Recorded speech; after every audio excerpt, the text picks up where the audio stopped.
নকুল, সহদেব, এ কি? প্রকৃতির থেকে ততটাই নেওয়া উচিত প্রিয় অনুজ, যতটা প্রয়োজন।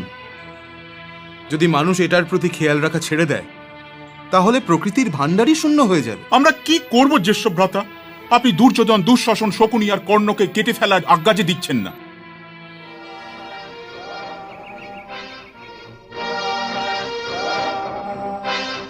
আরে, উনি তো ঋষি দুর্বাসা। তোমার ক্রোধকে শান্ত করো নকুল, নয়তো উনি ভাববেন যে আমরা ওনার আশাতে প্রসন্ন হইনি।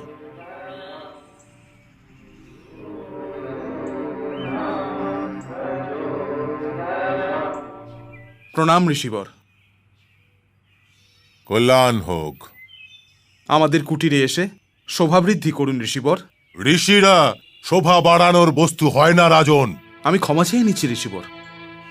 যদি তুমি কুন্তী পুত্র না হতে, তবে আমি তোমায় ক্ষমা করতাম না। আমি তো হস্তিনাপুরে গিয়েছিলাম, ওখানে দুর্যোধন আমার বড়ই সেবা করেছে, আর আবার হাত জোর করে বলেছে যে ভ্রাতা যুধিষ্ঠিরর নিকটেই আছেন, ওদেরকেও আপনার আশীর্বাদ দিয়ে যাবেন।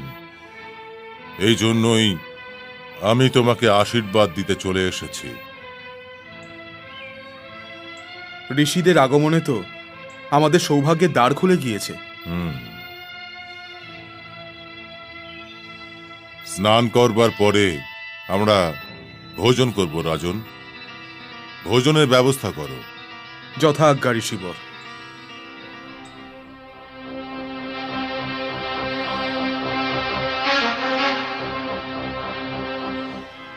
ভ্রাতাশ্রী, এখন ভোজন কিভাবে হবে? হ্যাঁ, এতক্ষণে তো পাঞ্চালীরও ভোজন হয়ে গেছে নিশ্চয়ই। এ তো ভ্রাতা দুর্যোধনের আরও একটা উপহার। উনি এটা ভালোই জানেন যে পাঞ্চালীর ভোজনের পরে কোনো ভোজন বেঁচে থাকে না।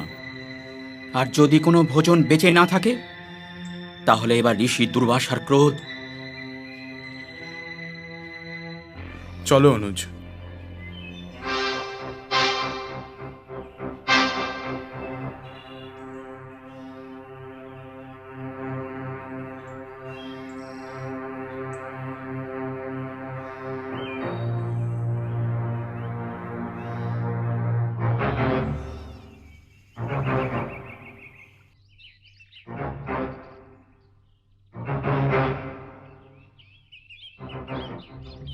পাঞ্চালী, কি হয়েছে? 5 জন শিষ্যের সাথে ঋষি দুর্বাসা এসেছেন। তাতে চিন্তা কিসের? ওনারা স্নান করতে গিয়েছেন, এসে ভোজন করবেন। হ্যাঁ। ভোজন?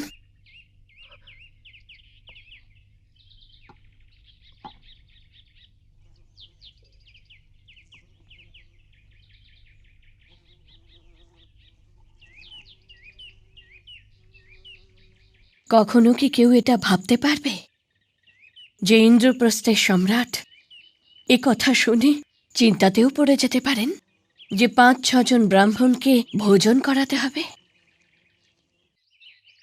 আর ইন্দ্রপ্রস্থের পাট রানীর রন্ধনশালায় এই অন্নের একটি দানা ছাড়া আর কিচ্ছু নেই।